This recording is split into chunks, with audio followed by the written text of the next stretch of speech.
Hello bachcho, let's read this question. The question says, arrange the following in each as instructed. NO, NO plus, NO negative in increasing order of bond length. बच्चों इस question में हमें NO, NO plus और NO negative को increasing order of bond length के order में arrange करना है बेसिकली। तो फर्स्ट ऑफ ऑल बात करते हैं इस क्वेश्चन के की कंसेप्ट के बारे में। इसके बारे में बात करते हैं बच्चों इस क्वेश्चन के की कंसेप्ट के बारे में। और की कंसेप्ट क्या होगा बच्चों, अगर बात करी जाए तो जो बॉन्ड लेंथ होती है बेसिकली, बॉन्ड लेंथ वो इन्वर्सली प्रोपोर्शनल होती है किसके बच्चों, बॉन्ड ऑर्डर के। किसके इन्वर्सली प्रोपोर्शनल होती है, बॉन्ड ऑर्डर के। अगर एटम्स के बीच में बॉन्ड स्ट्रांग होंगे, बॉन्ड ऑर्डर ज्यादा होगा, बॉन्ड ज्यादा बनेंगे, तो बॉन्ड लेंथ क्या हो जाती है, डिक्रीज कर जाती है, क्योंकि एटम पास पास आ जाते हैं। इसलिए बोला जाता है अगर बॉन्ड ऑर्डर ज्यादा होगा तो बॉन्ड लेंथ कम होगी, और बॉन्ड लेंथ कम होगी या बॉन्ड लेंथ ज्यादा होगी तो बॉन्ड ऑर्डर कम होगा। तो इस तरीके से बोला जाता है इनके बीच में इनवर्स का रिलेशन होता है। अगर बात करी जाए बॉन्ड ऑर्डर की, तो बॉन्ड ऑर्डर कैसे निकालते हैं बच्चों, बॉन्ड ऑर्डर का फॉर्मूला होता है N B minus N A upon two. क्या फॉर्मूला होता है बच्चों, N B minus N A upon two. इसकी हेल्प से हम बॉन्ड ऑर्डर निकाल सकते हैं, जहां पर एन बी क्या होता है बच्चों, एन बी होता है number number of electron in bonding orbital. Bonding orbital के अंदर कितने इलेक्ट्रॉन है, ये होता है एनबी। बॉन्डिंग ऑर्बिटल के अंदर कितने इलेक्ट्रॉन होता है, ये होता है एनबी। और एन क्या होता है बच्चों, कि number of electron in anti bonding orbital. कितने इलेक्ट्रॉन्स एंटी बॉन्डिंग ऑर्बिटल में, number of electrons in anti bonding orbital. कितने इलेक्ट्रॉन एंटी बॉन्डिंग ऑर्बिटल में, ये हमारे पास एन होता है। एनबी में से आपको एन माइनस करना है और डिवाइड करना है टू से, तो बॉन्ड ऑर्डर मिल जाएगा। हम क्या करेंगे, एनओ एनओ प्लस और एनओ नेगेटिव के लिए बॉन्ड ऑर्डर निकाल लेंगे। अगर बॉन्ड ऑर्डर पता चल गया तो बॉन्ड एंड ऑर्डर की हेल्प से हम इनकी बॉन्ड लेंथ को कंपेयर कर सकते हैं। तो इतना ही हमें करना है। तो अगर बात करी जाए एनओ की, किसकी बात करी जाए बच्चों, एनओ की, तो एनओ के अंदर अगर देखोगे बच्चों, नाइट्रोजन के पास कितने इलेक्ट्रॉन होते हैं, नाइट्रोजन के पास 7 होते हैं और 8 होते हैं ऑक्सीजन के पास। तो टोटल इलेक्ट्रॉन कितने होते हैं यहाँ पे, 15 इलेक्ट्रॉन होते हैं। कितने होते हैं बच्चों यहाँ पे, टोटल इलेक्ट्रॉन 15 होते हैं। तो अगर इसके लिए आप इलेक्ट्रॉनिक कॉन्फ़िगरेशन को लिखते हो बच्चों, अगर आप एनओ के लिए इलेक्ट्रॉनिक कॉन्फ़िगरेशन को लिखते हो, तो किस तरीके से लिखते हो बच्चों, इसके लिए कॉन्फ़िगरेशन हम लिखते हैं, मॉलिक्यूलर ऑर्बिटल कॉन्फ़िगरेशन लिखते हैं बच्चों। इसके लिए एमओ कॉन्फ़िगरेशन तो होती है sigma 1s2, sigma star 1s2, sigma 2s2, sigma star 2s2। Then कौन आता है बच्चों, सिग्मा 2p z2। कितने हो गए, 10 इलेक्ट्रॉन्स हो गए, 5 और फिल करने हैं।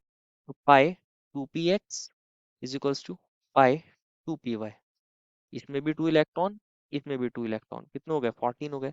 देन आता है बच्चों pi star 2p x is equals to pi star 2p y। इसके अंदर एक इलेक्ट्रॉन फिल कर देते हैं इस तरीके से। तो टोटल इलेक्ट्रॉन कितने हो गए बच्चों, 2 2 4 6 8 10 14 प्लस 1 15 इलेक्ट्रॉन इस तरीके से फिल होते हैं।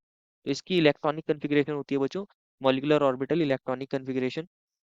जहाँ पे नॉर्मल जो ऑर्बिटल्स हैं बच्चों, जिनके अंदर चार है वो एंटी बॉन्डिंग ऑर्बिटल्स होते हैं, और जिनके अंदर चार नहीं है वो बॉन्डिंग ऑर्बिटल्स है। तो अगर आप देखोगे ये वाला स्टार वाला है बच्चों, ये स्टार वाले हैं और ये दोनों स्टार वाले हैं, तो ये एंटी बॉन्डिंग है, बाकी बॉन्डिंग ऑर्बिटल्स। तो अगर आप इसके अंदर बॉन्डिंग इलेक्ट्रॉन्स कैलकुलेट करोगे तो बॉन्डिंग के अंदर टोटल यहाँ पे ये रहे 2, दिस इज 4 6 8 10। बॉन्डिंग के अंदर कितने इलेक्ट्रॉन्स है, 10।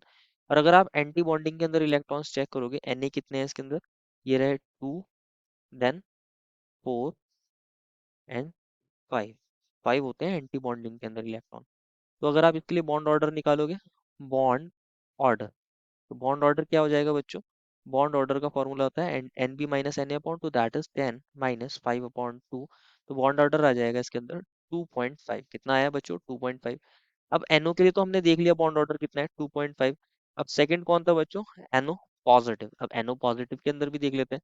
अगर NO पॉजिटिव की बात करी जाए, NO पॉजिटिव के अंदर क्या होगा बच्चों, नाइट्रोजन के पास 7 थे, ऑक्सीजन के पास 8 इलेक्ट्रॉन्स थे, प्लस का मतलब कि एक इलेक्ट्रॉन लूज किया, दैट इज -1।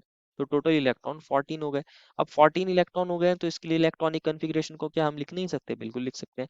क्या हो जाएगी, 1s2 sigma 1s2 sigma star 1s2, sigma 2s2 sigma star 2s2, sigma 2p z2, then pi 2p x2 is equals to pi 2p y2। यहीं तक लिखी जाएगी। टोटल 14 इलेक्ट्रॉन्स हो गए। तो बॉन्डिंग के अंदर अगर आप चेक करोगे बच्चों, तो इस बार बॉन्डिंग के अंदर अगेन 10 इलेक्ट्रॉन्स ही हैं, और एंटी बॉन्डिंग के अंदर एक इलेक्ट्रॉन कम हो गया, इस बार अब 4 इलेक्ट्रॉन्स रह गए। तो अगर आप इसके लिए बॉन्ड ऑर्डर निकालते हो, बॉन्ड ऑर्डर, फॉर्मूला क्या था बच्चों, N B minus N A upon two. तो यहाँ है एन बी 10 और एन ए हो गया 4 upon two, that is 6 upon two, that is 3। Bond order कितना आ गया है, 3 आ गया है। अब एनओ नेगेटिव के लिए भी लिख लेते हैं बच्चों, एनओ नेगेटिव के लिए। एनओ नेगेटिव के अंदर नाइट्रोजन के पास कितने होते हैं, 7, ऑक्सीजन के पास 8। एक नेगेटिव चार्ज मीन्स कि एक इलेक्ट्रॉन इन्होंने गेन करा है, तो अब हो गए इनके पास 8 प्लस 8, दैट इज 16 इलेक्ट्रॉन। कितने इलेक्ट्रॉन हो गए बच्चों, 16 इलेक्ट्रॉन्स हो गए हैं टोटल। तो इसके लिए आप कन्फिग्रेशन को लिख सकते हो। कैसे लिखोगे बच्चों, sigma 1s2, sigma star 1s2, sigma 2s2, sigma star 2s2। Then कौन आएगा बच्चों, sigma 2p z2, then pi 2p x2 is equals to pi 2p y2, इस तरह लिखते हैं बच्चों।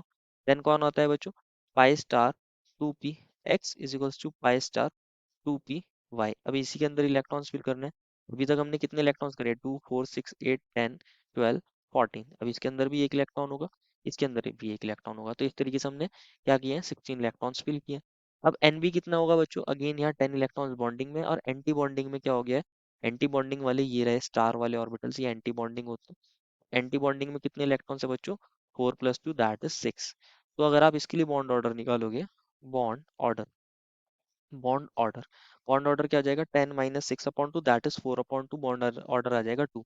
तो अगर हम एनओ नेगेटिव एनओ पॉजिटिव को बॉन्ड ऑर्डर के उसमें अरेंज करना चाहें, अगर इनको बॉन्ड ऑर्डर के लिए अरेंज करना चाहें, बॉन्ड ऑर्डर की फॉर्म में अरेंज करना चाहें, तो बॉन्ड ऑर्डर सबसे ज्यादा किसका था बच्चों, सबसे ज्यादा किसका था, एनओ प्लस का था, देन एनओ का उससे कम, और एनओ नेगेटिव का लीस्ट। तो हम ऐसे लिख सकते हैं, एनओ प्लस का सबसे ज्यादा, उससे कम था बच्चों एनओ का, और एनओ माइनस का लीस्ट हो गया है।